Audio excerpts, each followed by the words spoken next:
Welcome back to Beyond the Uniform. I'm Justin Asiri, and each week I interview military veterans about their civilian career. Today, my guest for episode number 147 is Gordon Logan, the founder and CEO of Sport Clip Haircuts.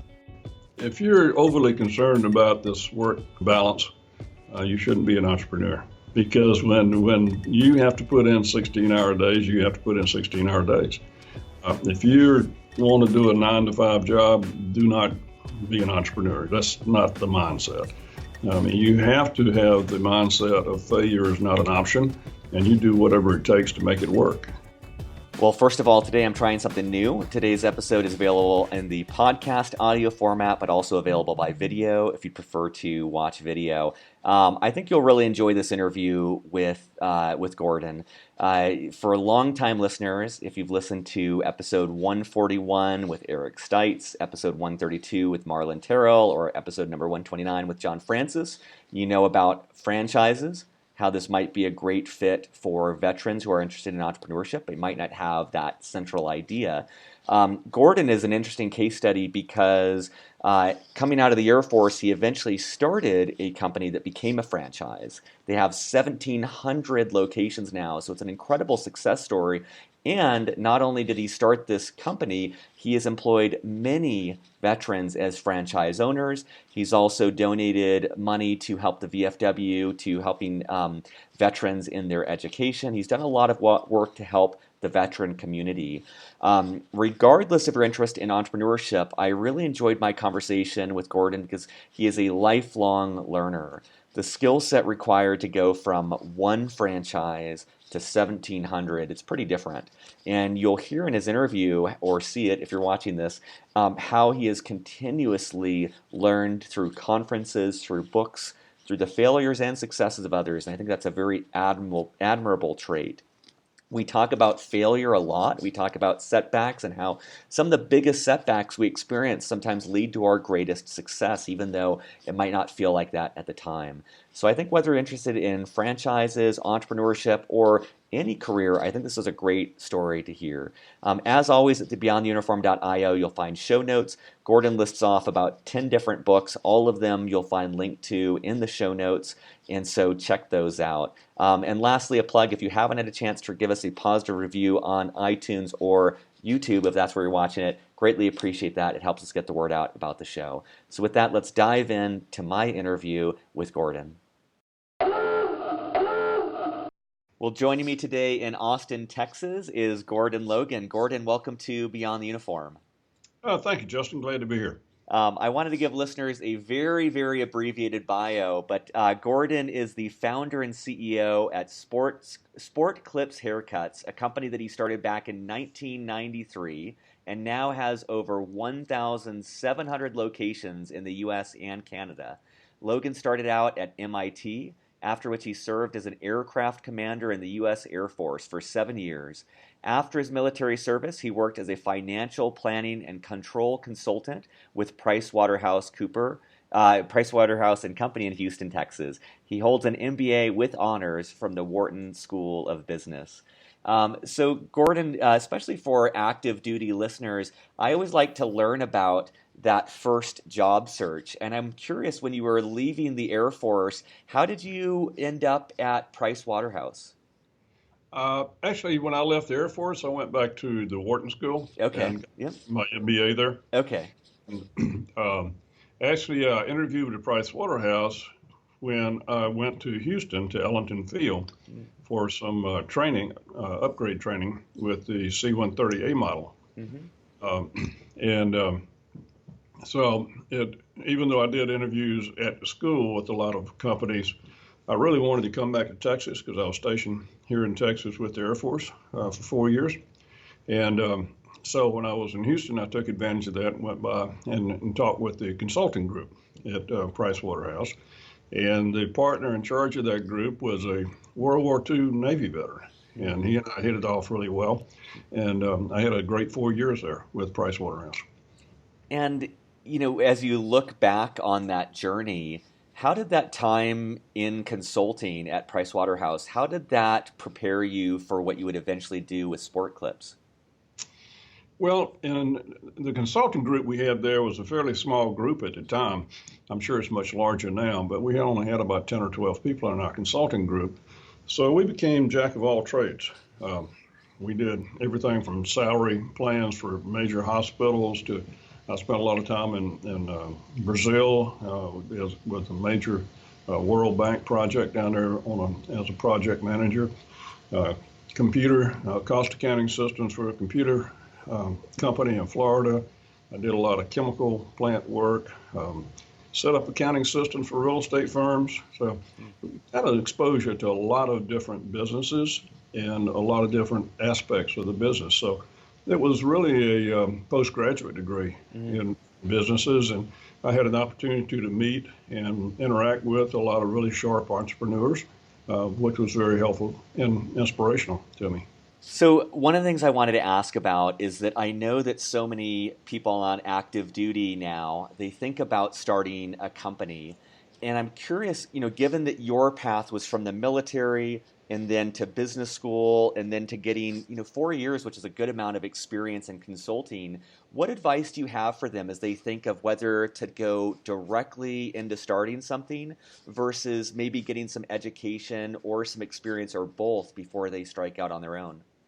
I think education and/or experience are both. It's a good route to go. In the military, it's a completely different environment than you have in the business world. And even though it's a tremendous experience, I wouldn't trade it for anything. I think it's very valuable as far as leadership skills and working within a system and executing and being responsible for mission accomplishment. All those things are very helpful to people in their business careers. But there's a totally different mindset as far as making personnel decisions, salary decisions, marketing decisions, finance, so forth. So I think depending on their background, of course, they may have had training in that before they went into the military. But coming out, I would certainly recommend working in an environment where you get exposed to a lot of new ideas and learn the business world prior to going out on your own. I think that would be a wise thing to do. No, I agree. I agree. My path was I went Navy to business school and then started a company. And I look back now after 8 years of running my company. It's like, wow, I reinvented the wheel on so many things that did not need to be reinvented. There's so many things that were new to me because I didn't have exposure to them in the military that if I had a couple years at another company, I would have learned and been able to apply rather than having to build it from the ground up. Yeah, and that's one thing that franchising helps with. I'm very active in our International Franchise Association, our VetFran program, which is designed to encourage veterans to get into franchising. And for a 2 or 3 year period there, we had a goal of bringing, I forget how many, 50,000 veterans into franchising. Wow. And we blew that away. It was like 200,000. Yep. But the vast majority of them went to work for a franchise company prior to or instead of becoming a franchisee. And that is the path to becoming a franchisee in many cases. So I think that I think it was like 5,000 or 6,000 franchisees and 195,000 people went in to work for franchises. I think that ratio is probably about right. Yep. And by working for a company, whether it be franchise or otherwise, for a few years, you learn the ins and outs of the business and you don't have to reinvent the wheel. And then in franchising, we feel like that's a real great place for veterans to wind up, because in the military, you do learn to execute a system, to work as a team. And within a franchise system, you have a structure, procedures, and a business plan that's already been developed and by the franchisor. And so the focus is on execution, not reinventing the wheel. So I think that's one thing that veterans should keep in mind when they're looking for their civilian career, is to look at franchising as an option. I 100% agree. It's something where I've had a couple of these interviews now around franchises because it seems like such a perfect merging. Just like you said, I view it almost like entrepreneurship with training wheels, where you get to skip over the part of creating a new product and failing and the messy 1 to 5 years that's not as much fun. And I agree. I think that most veterans would say that they spike on execution and on operations and getting stuff done and breaking through walls. And so I love this thought of a franchise accelerates them to the point where they get the training and support that they're used to in the military, and they get to be dropped into that execution phase where they're really able to excel. Yeah, it's very common in franchising Mm-hmm. to have some of our best franchisees in all different systems, not just ours. Some of the best franchisees are actually veterans. Do you One other thing, oh yeah, go ahead, go ahead. sorry to say, one other thing you asked me about going back to school. I want to remind everybody, or let everybody know about the program we have with the VFW, Mm. Sport Clips VFW Help a Hero Scholarship Program. So if a veteran is considering going back to school for whatever, it could be undergraduate or it could be graduate. We have one of our first scholarship awardees just graduated from law school this month. And that's up to $5,000 a semester Wow. to help. And that can either supplement the GI Bill or in some cases they have used the GI Bill benefits up. So it can be a big help to the veterans in getting that training to make that transition from military to civilian careers. That's great. And for listeners in the show notes for the episode, I'll add links to that as well so you can learn more about the Right. Help a Hero Scholarship. That's really awesome.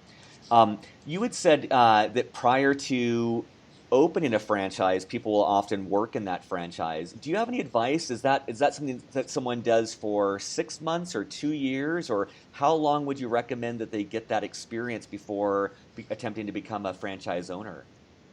I think that will vary a lot because Mm-hmm. they're all kind of different franchises. Everything from we're in haircutting, restaurants, moving companies. I mean, there's a wide range of different types of industries that have a franchise model. So that will vary. Restaurant business is one that's quite common where people who work in that industry, like Burger King or McDonald's or whatever, eventually become a franchisee. I mean, it's a very common story in the fast food industry where people start out as a dishwasher or they're working behind the counter Yeah. and eventually wind up to be a franchisee, and some have hundreds of franchises. So it will vary depending on the capital requirements. And that's one thing that veterans, especially younger veterans coming right out of the military, oftentimes don't have the financial resources to go into business for themselves or become a franchisee. And undercapitalization is one of the largest reasons why new businesses fail. So they need to be careful about that. Mm. And so let's back up. So you're in Texas, you're at Price Waterhouse. What's the genesis of Sport Clips? Where does this come from? Well, one of my fraternity brothers was visiting from MIT, and he asked me, he said, "What is this, something you read on the back of a matchbook cover?" Very unlikely career, MIT engineer. But I read an article in the Wall Street Journal one morning about a new hair care franchise, and another fraternity brother of mine from MIT was working for a bank there in Houston at the time, and he and I had talked about going into business together. And we looked at a lot of different businesses, and it became obvious he wanted to be in the restaurant business, and I wasn't real crazy about that idea. So we never did anything together, but that got me looking for business opportunities. So I read this article about this new hair care franchise and investigated it and became a franchisee. Mm. So I've been on both sides of the table as a franchisee before I became a franchisor. So that was a lesson in itself. I was successful in my salons, but 12 months, 13 months after I opened my first salon, my franchisor went Chapter 11. Mm. So I had to learn to become self-sufficient very quickly. And eventually, I was on the creditors committee going through the bankruptcy and was elected by the franchisees to represent them on the board of directors. So that gave me an opportunity to see it from that side as well. Now, eventually, another franchisee and I wound up buying that system, and that's how I became a franchisor. That was a full-service business, about 50-50, men and women. And in the early 90s, we started looking at the industry in which niches were being properly served and which were not. And it became obvious that the men and boys market was being ignored by pretty much the whole industry. Many people told us that you couldn't make any money over there. It wasn't worth fooling with. But we saw that as an opportunity, that if we created a concept that was designed for men and boys, where men and boys would feel comfortable and deliver a quality service at a good price, we thought there'd be an opportunity there. So we basically sold off the full service business and focused our energies on the sport clips. Started a prototype store in Austin in June of '93. Started franchising about 2.5 years later. And like any new business, the first few years were a struggle. It took us 5 years to get our first 50 locations open. After that, another 2 years to get to 100. And since then, since about 2003, we've opened between 100 and 150 stores a year pretty consistently. Wow. I love that your advice to someone thinking of becoming a franchise owner was to work at a franchise, and that's exactly what you did. You're taking your own advice. You joined this franchise. And the other aspect I love about this is I'm imagining at the time, like you're growing the franchise, you're doing well, and then the parent company files for bankruptcy. I can imagine that's a major blow, a setback. It's this unexpected thing, very stressful. And in the long run, like it worked out really well for you. Had they not gone bankrupt, who knows if you would have ever had this. So I just love this thought that sometimes these challenges and this adversity can sometimes be the best blessing in disguise if you're just open to seeing it in that way. Well, that's true, and I think that's an important thing. And I think that's one of the things that you learn in the military is that things don't always work out the way you expect them to. All plans are subject to change at any time, and so you adapt and you turn challenges into opportunities, and that's a critical skill set to learn that's very, very applicable to the business world. In those early days, let's say in the times when you're building from the first store in Austin to those first 50, what was your day-to-day life like? Did you have any free time? Were you just always working, or what was that life like? Well, I had two small children at the time, so that obviously takes time, but my wife was very supportive in that way.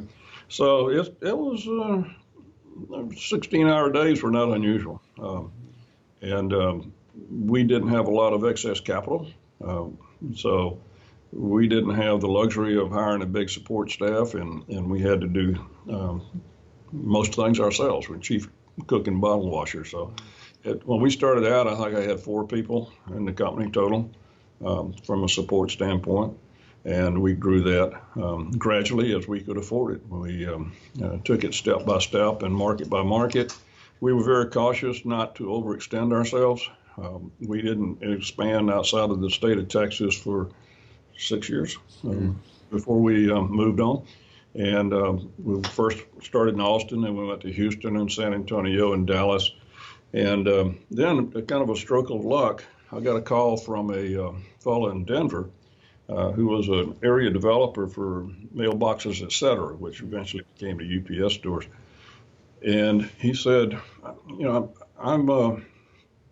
my FedEx representative's out of Dallas, and I was telling him that I was looking for diversification, and he suggested I check in the sport clips because we had several locations in Dallas at the time. And he said, I'd like for you to tell me about your area developer program. And I said, I don't have one. That's an area developer. So he explained to me how the MBE program worked. And to make a long story short, he became my first area developer responsible for developing Colorado and New Mexico.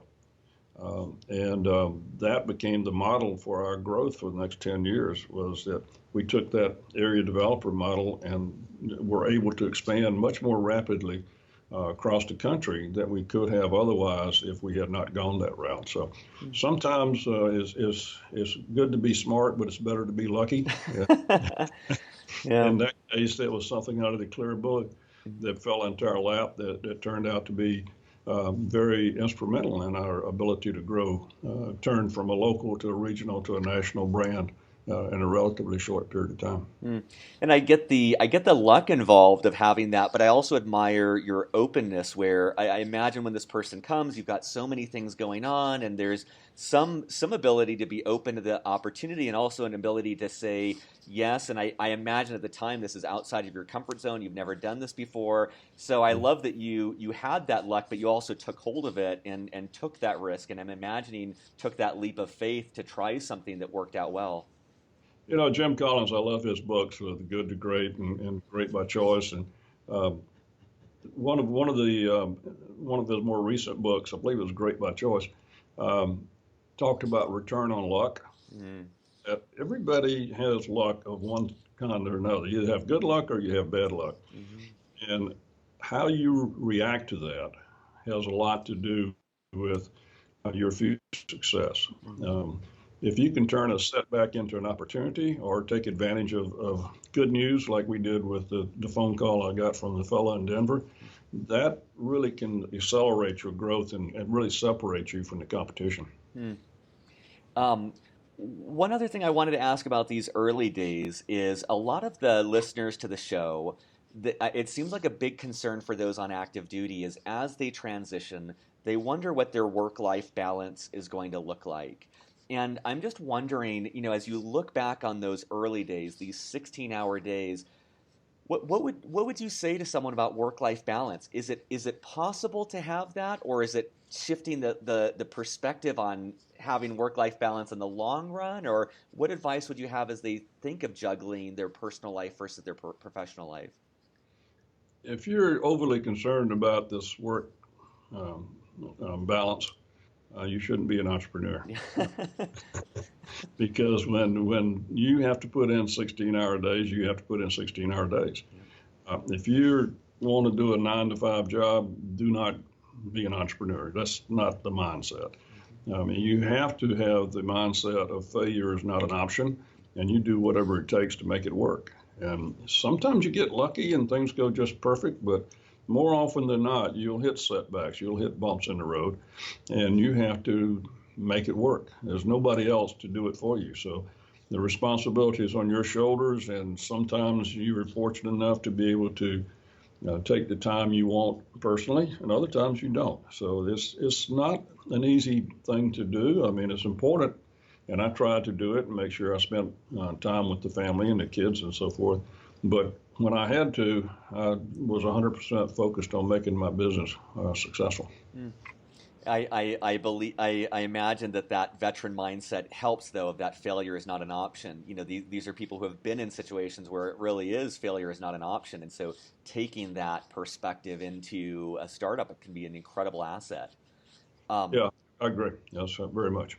One thing I think about, and I apologize, I don't know the Air Force equivalent. In the Navy, I was a division officer, and then the level above me were department heads, and there were some department heads where you could tell they were great division officers, but then when they became a department head, the game changed. It wasn't about execution; it was about delegation, and some people made the switch, and some people did not. And as I look at your career, I mean, the skill set it took to start with one franchise and grow to 10, it's got to be completely different than when you went from 100 to 1,000. How did you continue to grow and learn? Like, how did you continue to sharpen your skill set and make sure that you grew with your organization? Well, I tried to learn from others' mistakes as well as their successes. And as a franchisee in a failed franchise, I learned a lot about how not to run a franchise. And that was a very valuable lesson as well. But I think it's important to get engaged with a trade association for whatever business you're in. Mm-hmm. There's a tremendous amount of networking opportunities there, people who have been successful that you can learn from and study. Mm-hmm. Franchising is really, you have an insight in addition to that, just because every franchise has what they call a franchise disclosure document that's publicly available. And you can take that and read it. Like when we developed our Air Developer program, I took the MBE disclosure document and looked at it and said, yeah, I understand how this works. And I copied basically their model. And by being active in a trade association, like in our case, the International Franchise Association, you have the opportunity to interact with successful people and learn from their successes and from their mistakes. So you can maximize on the success and try to avoid the mistakes. So always try to look at the entire universe, not just your industry, but other industries where you can get ideas you can incorporate into your business and make your business more successful. I've read a lot. I still read a lot. Everything from marketing, advertising, branding. Lots of great books out there about motivation and 1 minute, simple ones. 1 Minute Manager is a very simple read, but it's still as valid today as it was 20, 25 years ago when it was written. Uh, and try to take those principles from every book you read and apply them. So if every book you read, you only get one good idea that you can apply to your business, or every conference you go to, you get one idea, over time, that magnifies. That really gives you a lot of leverage. I love that. I love that thought of borrowing that experience, both the positive and the negative of just learning and constantly applying that. And you're right. I mean, if you take one thing away from a book and you are constantly reading, that adds up over time. No question about it. Mhm. It's a lot of great books out there. Jim Collins he has several books. I think all of his books are excellent. There's people who've written books about branding and focus. A great book is Gary Keller Williams, The One Thing, which is all about focus. And every day, make sure that you accomplish one thing, the one thing that's going to move you towards your goal. And there are a number of books. Al Rees has written a book called Focus. Same program, same message, couched in different terms, and that was written 20 years ago. Mm. So a lot of the management books, you go all the way back to Peter Drucker, writing books back in the 50s. The message is still pretty much the same. People are always looking for different ways to package it and present it and market it and make it more contemporary. But the basic management principles don't change over time. And one thing that everyone needs to remember is that relationships are extremely important in any business. And it's all about the people. Mm. You can be a genius at marketing or finance or whatever, but if you don't build a team and don't have the people to support it and see the vision and believe in the vision, it's going to be very difficult. Mm. These are great book recommendations, and I agree. It's like the timeliness doesn't really matter as much. I'm a big fan of Jim Rohn and his books, and Mm-hmm. the lessons he have are great. It is funny though, reading it every once in a while. He'll say like, if you're listening to this audio cassette tape, and it's like the one thing that like pulls you out of it. And you're like, oh, this book was written a long time ago, but everything else is really applicable and still true today. Yeah, Zig Ziglar. I love Zig. Yeah. I listened to when I had salons scattered all over Texas. I spent a lot of time in the car. Yep. And I always had my tapes there, whether it be what was the Reverend Schiller? I forget his first name. Mm. He had a lot of motivational tapes. Zig Ziglar had motivational tapes. Um, that's important, especially when you're starting out and things are tough. Is just stay energized and stay on top of your game and keep a positive attitude. Yeah. No, I agree. I agree. Um, and you've employed a lot of veterans as franchise owners. I'm wondering, does anything stand out as you think of this, veteran who wants to own a franchise? Any common mistakes that they make, or maybe misconceptions they have going into it? I can't think of any common misconceptions they have. Uh, Most of the veterans that have become franchisees have been out of the military for 10 plus years, Yep. Okay. Yep. 10, 20 years. So they have had some business experience prior to becoming a franchisee with ours. So they have already built on their military experience in the business world Yep. before they moved into becoming a franchisee. Mm. What amount of capital does someone need to think about raising? Is there like a range of capital they should think about? Because you had said that being undercapitalized is going to be one of the biggest threats to someone starting a franchise.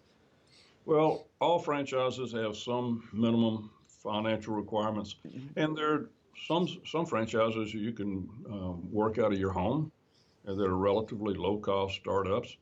Um, and others, like McDonald's, is going to be a $2 million investment. So Yeah. there's a wide range. Um, is sometimes I see people making a mistake because when they start looking for a business or a franchise, all they look at is the low cost startups. And sometimes, even though it's not a big investment up front, the potential return may not be that great either. So they wind up buying themselves a job. Mm. So that's why sometimes it's better to go into the workforce for some period of time, not only to get business experience, but to accumulate some capital so you're able to have a wider range of choices as to which business you go into. Mm. And I think one of the most important things for people to keep in mind is it's good to have options. So don't just stay focused on a narrow band here because that's all that's available to you today. Think about what's going to be in 5 years, 10 years, and set goals and work towards those goals to be where you want to be longer term. That's great. That's great. I love that buying yourself a job. I can imagine that some people do kind of purchases and it ends up just to be the same as if they'd worked for someone else elsewhere. And so really understanding that. Yeah, and I mean, there are some franchises, and that's basically what they are. There's nothing wrong with that. But if you're looking to build something larger, you need to think about how whether that business or that franchise lends itself to multi-unit development. Mm. Uh, and there are different franchises, and some don't want multi-unit owners. They just want owner operators. Mm. And others like us, we have all of our franchisees sign up for a minimum of 3 locations. Mm. And our financial requirements are $200,000 liquid Mm-hmm. and 400,000 net worth. Most of our franchisees are far above that. So that's not something typically somebody in their 20s is going to be able to do unless they have a business partner or someone else to help them with that. That's great. But some franchises have much lower requirements. But it's like I said, don't look at it just today. Look at it what it's going to be in 5 or 10 years, because typically you should look at it as something that's going to be a longer term program versus a short term, unless you have a plan to do this for 3 years and sell it and move up and so forth. I mean, there's a lot of different ways to approach it, but think about at least a 5-10 year time frame of where you want to be. Mm. What is your day-to-day life look like now? We talked about in those early days. What is it like now running such a large organization? It's fun. Yeah. It's fun. I look back on the early years, and that was fun too. But for the first 100 stores, I was at every grand opening, Uh, and usually there for a couple of days prior to, at least a couple of days, sometimes more, doing everything, putting posters up on the wall and hanging banners and doing whatever needed to be done, stocking shelves or whatever. I mean, for 100, I was there every one, and so were all of our 4 support or our 6, whatever it might be. Today, of course, we built a much larger organization. We have about 150 people on our support team. About half are here in our headquarters here in Georgetown, Texas, which is just north of Austin. And the other half are out in the field. So running the franchise, a national, and now we're in Canada as well, is about maintaining consistency is the biggest challenge. And we, in all 50 states, we're the only hair care concept in all 50 states, but that creates challenges as well, trying to make sure that the experience in New York is the same it is in California as it is in Texas. And that's why we have so many people out in the field. And within our organization, maintaining that consistency of message, making sure that our culture is passed not only from here in Georgetown, but out to the field and to the stores. So we put a lot of emphasis on making sure we have the right people and the right jobs, giving them support they need, and creating that environment where they can grow and prosper, making sure from it all starts at the store level. Because most clients of Sport Clips don't know me from Adam, but they do know Mary, who's their favorite stylist at the local Sport Clips. So it's important that Mary understands our mission statement, our values, and lives those values and communicates them to our clients. And that's the challenge in any larger organization, is trying to push the culture throughout the organization and maintaining consistency. So it's it's a different challenge than we had 20 years ago, but it's just as exciting and just as much fun. And in many ways, more rewarding because we're touching a lot of people's lives. Mm-hmm. Today, we have about 500 franchisees, Well, and quite a few of them have left their corporate job. I mean, they're full-time sport clubs. Our largest franchisee has about 55 locations. We have a lot of franchisees that have 10 or 20 or 30 locations, and they really are living their dream. They've achieved financial independence, and our model is not buy yourself a job, but is managing multiple locations. They are able to have more control over their personal life and that work-life um, balance you were talking about. mm-hmm. At some point, you can achieve that, and that's a goal you have to work towards. The first 5 years, maybe not so much, but subsequent years, you can have a lot more control over your future. And that's what's rewarding about franchising, is that we've helped a lot of our franchisees achieve financial independence and be able to control their lives. And we've also created career opportunities for probably 17,000 Well, people in the country hmm. that can go from being a stylist to an assistant manager to a manager to an area manager to an educator, or in some cases, franchisees. Wow. That's it must be incredibly fulfilling to think of all the lives that you've changed, not just the franchise owners, but the employees. I mean, that's just nearly 20,000 people that have been employed through something that started as an idea that came out of bankruptcy. It's just it must be so amazing. And it's interesting because so often, I think even back at business school, it was always culture, culture, culture. And when you Mhm. think of trying to preserve culture across so many different states and geographic areas and different people, it becomes a completely different exercise of how do you consistently communicate this and get people to understand what that culture means. That's yeah. Well, we have had we try to keep everything simple. Mhm. And even before we started Sport Clips, we were using a videotape training program that Coach Lou Holtz put together when he was a head coach at Notre Dame, called Do Right. And it's all about how the values he used to bring these kids together from all over the country, from all different kind of backgrounds, mold them into national championship teams. And his basic values were so consistent with ours. We were using it in our training, and when we decided to start Sport Clips, I wrote to Coach Holtz, and he was still up at Notre Dame, and asked his permission to incorporate his materials into our training program. He very graciously gave us permission to do that. And today we have the same values that we had 25 years ago, and that we borrowed them from Coach Holtz. And that's do the right thing, do your best, and treat people the way they want to be treated. Mm. And we communicate that to everyone who comes through our process to become a franchisee. We reinforce it constantly with our team members, our franchisees, and what the way we phrase it is, this is the way we run our business. And this is the way we will deal with you as a franchisee, the way we expect you to deal with your team members, and the way we expect them to deal with their clients. Mm. So we try to push it down through the system. We reinforce that through our a lot of programs like our Help a Hero Scholarship program um, that creates a culture of giving back. And that's something that really helps to bring a disparate group of folks together when they're working towards a common cause, something bigger than just their day-to-day job. So this year we raised 1.25 million for the VFW Sport Clips Help a Hero Scholarship Program. To date, that's over $5 million. About 1,000 scholarships have been awarded so far. Mm. We're also the first national sponsor of the St. Baldrick's Foundation for Childhood Cancer Research. Mm.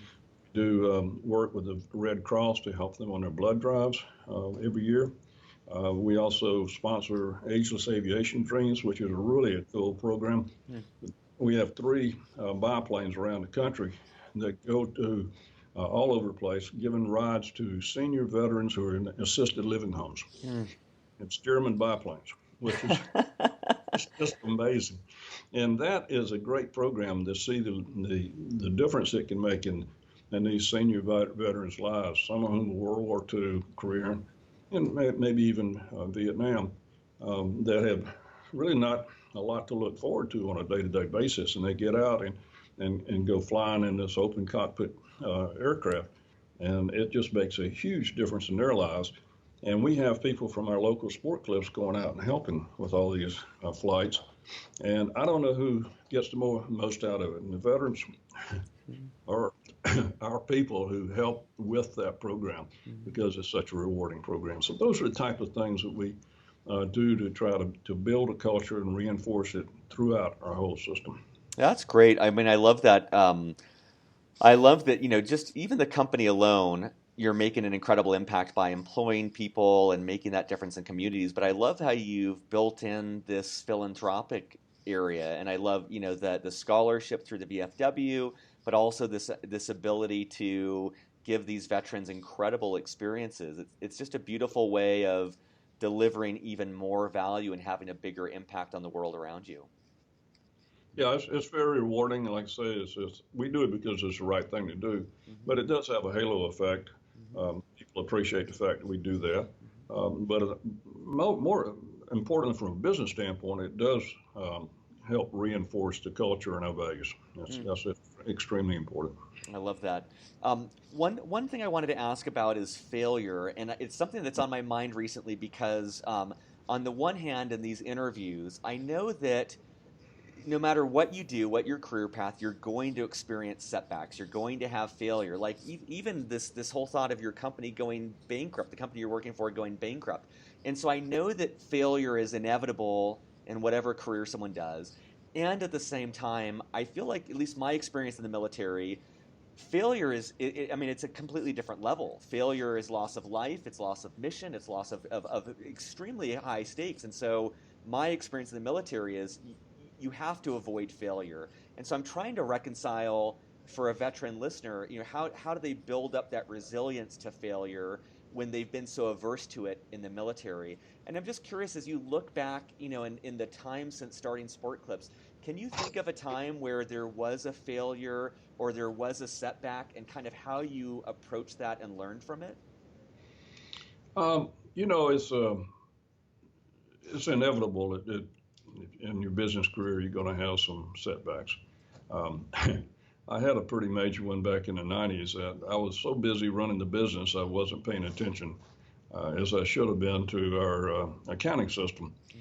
And I had a bookkeeper that worked for me for a number of years that I trusted, and turned out she had embezzled over a period of time over $100,000. Almost put us out of business. But what it really, at that time, we actually had three different concepts. We had a full service concept, a more upscale concept for the mall with nails and skincare and makeup, and we had sport clubs. And I had to make decisions about where we were going to use our resources we had available to us. So we sold off the other two concepts and other two concepts and focused on sport clubs. Turned out to be a great choice. So from a really potentially devastating setback, it wound up being a positive in that we refocused our energies where we felt like we could get the greatest return on sport clips, and that enabled us to grow into what we are today. So you have to be prepared. I mean, it's impossible to be prepared for unexpected things like that. But you have to look at, okay, this is a setback. It's done. It's water under the bridge. There's no need to cry over spilt milk. Let's see how we can turn this into an advantage for ourselves. We have tried different programs over the years. We have 55 company stores that we operate, and we use those company stores to test any bright ideas that we have. Make sure that it's working before we roll them out to our system. And so we try to have small failures to avoid big failures. Jim Collins, in his Great by Choice book, he uses the analogy, he said, fire bullets before you fire cannonballs. So if you have a program and you're testing and allocate only a very small portion of your resources towards that, and it doesn't work, it doesn't ruin your whole business. But if you have a program that works, then you can gradually expand it, and then you can fire your cannonballs, put your full resources behind it to make it happen. We've been experimenting with another concept the last 3 years, and it's a pretty big bullet to this day, but it's a very small percentage of our overall business. And it hasn't worked out as well as we had hoped. So we have not fired our cannonballs. We're still working on developing that and seeing if there's a potential there for a completely different concept that's complementary to sport clips, but it's controlled. And so that's an important lesson is you have to survive. No matter what else you do, measure any kind of a new venture or an addition to your business. If it fails, what impact will it have on my overall business and my ability to continue? And if you control those risks, I mean, everybody takes risks, but you have to control your risk, contain them, make sure you understand the impact it'll have on the overall organization if it doesn't work, and make sure that you save your resources for the efforts that have been tested and proven to be successful, and you can really make an impact. I love that. I mean, I love so much of what you said. First going back to the accountant, it's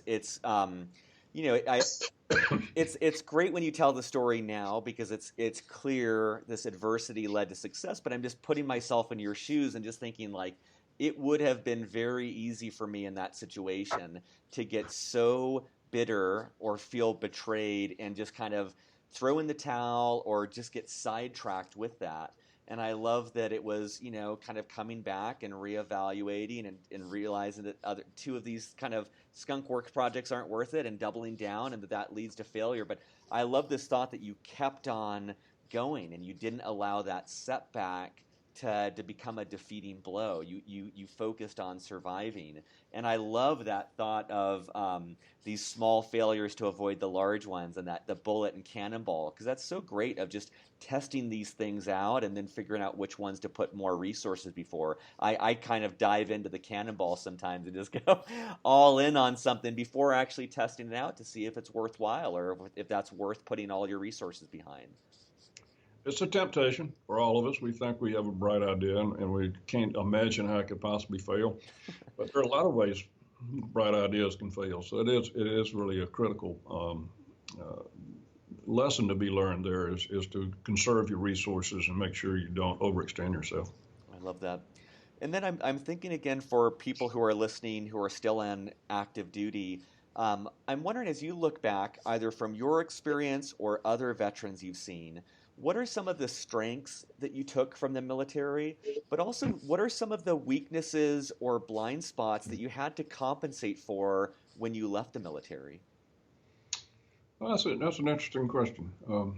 I think the strengths you take is you learn the importance of teamwork and importance of when you're in a leadership position, which the military typically puts very young people in the leadership positions much sooner than you would be in civilian life. And you realize the importance of other people. You're responsible for other people's success and lives in many cases. That's a very important lesson to learn that if you don't have the right team built and providing the proper leadership, it can be a huge disaster. I was in flying C-130, so we had a crew of about 4 or 5. I never was in a squadron or a wing position where I had dozens or hundreds of people. But just in the teams, making sure that you took care of your people. We had a number of instances around the world because we flew all over the place, where, for example, we were in a base in Turkey one time, and the officers' quarters was nice. It wasn't plush, but it was nice, air conditioned. It was hot, and I got a call from my flight engineer. They were in the enlisted barracks, and air conditioning was out, and we had to get up and go fly the next morning. So I intervened with the housing people that run in the barracks and got them moved into an officer's quarters, so they had air conditioning that could be comfortable. those types of things go a long way towards building loyalty and building a team. And we were together there for, at that point in time, we'd be together, the same crew, for 2 or 3 months at a time, flying in Europe and Asia. And we just became so tight. We knew we could depend on each other, and people would go the extra mile to help out over and above what was normally expected. So I'm sure you see the same thing to a much higher degree when you're in a combat situation with a platoon or a group, a squad, where you all have to rely on one another and you have different skill sets, but they all have to work together. And that is true in business, whether it be in the military. Um, I think those, and working within a system, I mean, you have, well, in flying aircraft, we had checklists and manuals and so forth, and we had to do things a certain way. And it's the same way whether you're in the Army or Navy or wherever. You have policies and procedures and systems that have been developed over many, many years and by those who've gone before. And so that is a good thing in a way. But in business, sometimes you have to be able to break out of those standard ways it's always been done. I'm not encouraging my franchisees to do that, but we look at different ways of doing things and try to incorporate them. And that, I guess, that could be a disadvantage, perhaps, from the mindset if you stick strictly to the military model. Sometimes you have to break the rules. In fact, there's some books written that said first break all the rules. And so you have to be able to think out of the box. And I know in many cases you have to do that in the military as well, where situations change and so forth. But typically you stay within the parameters that have been set down and so forth. So flexibility, being able to take advantage of different opportunities in the marketplace, being aware of the competitive environment in the marketplace. Those type of things are skill sets that come over time. And of course, the whole financial side of it is something that has to be learned by most people coming out of the military. That's great. That's great. Well, I always like to reserve the last question as open-ended, and that is, I've asked a lot of questions. You've given a ton of value to listeners, but I'm sure there's things I didn't ask about that you might want to talk about. And so, knowing that you've got an audience of active duty listeners, what else would you want them to know, or any other final words of wisdom for them? Well, I think we've touched on a lot of topics today, and I've pretty much expended all my wisdom. But I think taking a longer range view of where you want to be and setting not only a long range goal, but intermediate goals that you need to achieve to move you towards that end goal. Having a plan. There are studies have been done, even people going through like the Harvard Business School. Those people who have written plans are far more successful than those that don't. And making and writing something down oftentimes makes you think it through more carefully. So have a written plan of where you want to be in 5, 10 or more years, and then break it down on what I need to do this year in order to get to where I want to be in 5 years, and then what do I have to do this month to be where I want to be at the end of this year, and what I have to do this week and today to move me towards our goal. So having a systematic way of thinking about planning your future and having milestones that you have set for yourself to achieve gives you not only long-term view, but it gives you a way to measure whether you need to make course corrections, because that's important too, because very few plans, 3-year, 5-year plans, ever turn out exactly like you thought it was. Mm-hmm. So it's important to be able to monitor that and make course corrections. And that's true whether it's a financial plan or a personal career plan, is to have a long-term goal, but adjust it as you go to make sure you get to where you want to be. I love that, and I'm trying to think of the quote that is, in war, the plan is useless, but planning is essential. And this thought that, no one can predict 5 years, but that exercise you're describing of writing things down and breaking it down into smaller milestones, even if your plan wildly veers off, like that process, I think, was what matters the most, of actually taking the time to articulate that plan and think through that. And even if you end up going in a completely different direction, it's good to go through that process. And I love that thought, as you said, you're like building this thinking process of thinking in terms of what to do on a daily basis and weekly basis. I think that's really fantastic. Well, hopefully it'll be helpful to somebody. Awesome. Well, thank you so much for your time today and for sharing your perspective with veterans and active duty listeners. I'm very happy to be here. Appreciate the opportunity. Awesome. Thank you Thanks a so lot. much. Surface, surface, surface. All right. I hope you enjoyed my conversation with Gordon. Curious to know, for those of you who wanted to watch this on video, if you like the video format better. It takes a little bit longer to edit this together, and it forces me to overcome my shyness around a camera. So let me know if you prefer the audio or the video format. I'll continue the audio no matter what, but let me know if the video component is helpful. A couple last plugs. If you haven't had a chance to sign up for our newsletter at beyondtheuniform.io, definitely do so. You'll hear about things like veterans and consulting, other types of experiments that I'm trying, as well as surveys to get more information about how I can better serve the veteran community. If you haven't had a chance to review us on iTunes, I would greatly appreciate it. It takes about 10 seconds to do and helps get the word out about the show. And enjoy your week. I'll be back next week with more interviews with veterans about their civilian career. Take care.